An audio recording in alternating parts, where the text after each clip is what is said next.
Ah, quelle belle famille cosmique. Voici Mars. Je parie que tu l'as déjà rencontré. Ces deux petits bonshommes sont Phobos et Deimos, les petites lunes de Mars. Mais il semble que Mars ne les traite pas comme il se doit. On pense que Phobos et Deimos sont des astéroïdes capturés. Toutefois, en raison de la gravité, Phobos se rapproche progressivement de Mars et l'on prévoit qu'il finira par être détruit par la gravité de la planète dans les 35 millions d'années à venir. Je ne serai plus là à cette période. J'imagine donc qu'il en résultera un anneau de débris autour de Mars, semblable aux anneaux de Saturne.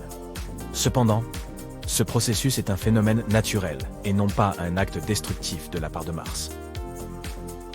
Apparemment, Phobos est en train de se faire détruire par les forces gravitationnelles folles de la planète rouge. Mais ce n'est pas tout. La surface de Phobos est parcourue de sillons parallèles bizarres. On pensait que ces sillons étaient dus à la chute d'un astéroïde. Mais les scientifiques pensent aujourd'hui qu'ils résultent en fait de l'intense gravité de Mars, qui tire la Lune vers le bas. Voilà ce qu'on appelle un voyage mouvementé. Les scientifiques ont l'idée saugrenue que lorsqu'une petite lune, comme Phobos, se rapproche trop d'une grande, comme Mars, elle commence à s'étirer vers cette dernière. C'est ce qu'ils appellent la force de marée. On prévoit que Phobos s'étire tellement qu'il se désagrège. C'est fou, non? Et les débris de la Lune formeront un petit anneau autour de Mars, tout comme les anneaux de Saturne. Certains pensaient que les rayures tigrées de Phobos étaient dues aux forces de marée. Mais cette théorie a été écartée parce que la Lune est trop duveteuse. Mais aujourd'hui, ces chercheurs de génie ont effectué des simulations informatiques et ont découvert qu'il y a probablement une coquille dure sous tout ce duvet qui pourrait créer des sillons à la surface. Mais ne t'inquiète pas, au rythme où va Phobos, il s'écrasera sur Mars dans environ 40 millions d'années. Mais si les forces de marée le déchirent déjà, il pourrait ne pas durer aussi longtemps. Cependant, nous aurons encore l'occasion d'en apprendre davantage sur Phobos. La NASA vient de sélectionner 10 chercheurs de renom, originaires de tous les États-Unis, pour faire partie de l'équipe de travail scientifique de la mission MMX, Martian Moons Exploration de la JAXA, l'agence d'exploration aérospatiale japonaise. En tant que scientifiques participants soutenus par la NASA, ils aideront la JAXA à explorer les deux lunes martiennes, Phobos et Deimos. Ils prévoient même d'atterrir sur Phobos et de prélever un échantillon de sa surface. Le lancement de la mission est prévu pour 2024 et nous mettrons la main sur cet échantillon en 2029. 7 des heureux chercheurs utiliseront les instruments de volume MMX pour mener leurs recherches. Phobos est une véritable bizarrerie. Il ne mesure que 27 km de large et orbite autour de Mars à une distance de 6000 km. Pour être plus précis, c'est bien plus près que la Lune de la Terre, qui met 27 jours à tourner autour de nous. Mais Phobos est dans une spirale de mort vers Mars et tombe lentement vers la surface de la planète à une vitesse de 6 pieds tous les 100 ans. Mais il doit y avoir une raison pour que Mars agisse aussi méchamment, non? Et si c'était par simple vengeance? D'accord, imagine un peu.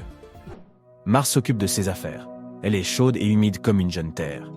Elle dispose d'un champ magnétique qui la protège des radiations cosmiques et maintient une atmosphère agréable et épaisse. La vie est belle.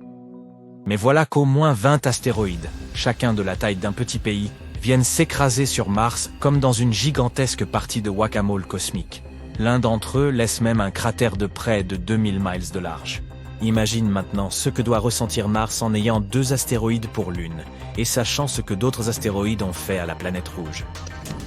Tous ces impacts sont comme un coup de poing massif dans les entrailles de Mars, et son champ magnétique, déjà faible, est frappé de plein fouet.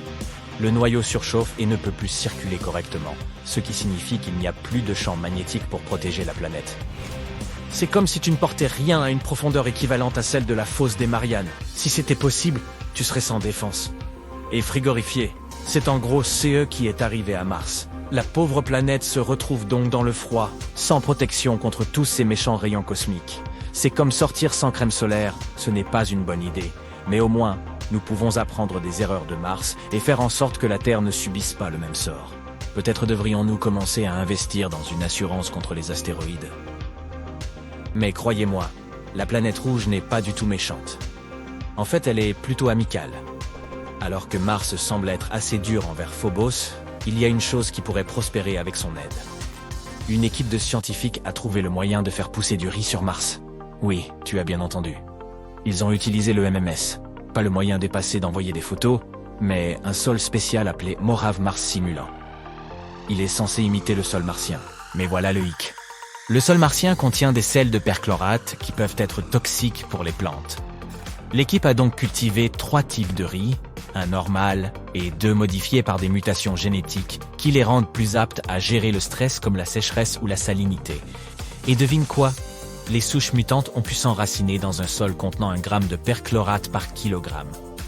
Bravo à la terre martienne. Mais attends un peu. Le riz cultivé dans le MMS n'a pas donné d'aussi bons résultats que celui cultivé dans du terreau ordinaire. L'équipe a donc décidé de mélanger 1/4 du terreau avec le simulant martien, et voilà. Les plantes ont commencé à mieux se développer. Ces scientifiques ne pensent pas seulement à nourrir les martiens. Ils veulent aussi voir si leurs découvertes peuvent aider à cultiver des plantes dans des endroits de la Terre où la salinité est élevée. Le projet a démarré lorsque 2 chercheurs se sont rencontrés autour d'un café et ont décidé d'essayer de faire pousser des plantes ensemble. C'est bien, non? Mais si l'on veut cultiver du riz sur Mars, il faut faire venir des quantités folles d'eau de la Terre, car il n'est pas facile d'étancher la soif de cette plante. Tu as raison, il faut environ 1700 litres d'eau pour faire pousser une livre de riz. Mais devine quoi? Des scientifiques ont récemment fait une annonce révolutionnaire lors de la Lunar and Planetary Science Conference au Texas. Ils ont trouvé un glacier relique près de l'équateur de Mars. C'est exact, il y a de la glace d'eau sur Mars, même près de l'équateur. C'est une grande nouvelle qui pourrait signifier qu'il y a encore plus de glace juste sous la surface. Il ne s'agit pas de n'importe quel glacier, mais d'un glacier relique dont la longueur est estimée à 6 km et la largeur à 4 km. C'est la taille d'une petite ville. Il présente toutes les caractéristiques d'un glacier, y compris les champs de crevasses et les bandes de moraines. Mais attention, il ne s'agit pas de glace, mais d'un dépôt de sel qui s'est formé sur le glacier tout en préservant sa forme. Comment ce dépôt de sel s'est-il formé? Il se trouve que les matériaux volcaniques qui recouvrent la région pourraient y être pour quelque chose. Lorsque ces matériaux entrent en contact avec la glace d'eau, des sels de sulfate peuvent se former et s'accumuler pour former une couche dure et croûteuse. Au fil du temps, l'érosion a éliminé les matériaux volcaniques, exposant les sulfates et révélant les caractéristiques uniques du glacier. Ce glacier est jeune. Il date probablement de la période géologique amazonienne. Cela signifie qu'il y a eu de la glace à la surface de Mars dans un passé récent. Qui sait quels autres secrets glacés Mars cache? Mais attends un peu, il y a encore des recherches à faire. Les scientifiques doivent déterminer s'il y a encore de la glace d'eau préservée sous le dépôt de sel ou si elle a entièrement disparu. Et s'il y a encore de la glace d'eau à faible profondeur près de l'équateur, cela pourrait avoir des implications majeures pour l'exploration humaine. Imagine que tu puisses extraire de l'eau du sol dans un endroit plus chaud. Cela changerait la donne. Voyons donc ce que ces scientifiques découvriront d'autre sur notre voisine rouge préférée. Peut-être qu'un jour, nous pourrons même visiter la statue du glacier de sel en personne. À la prochaine.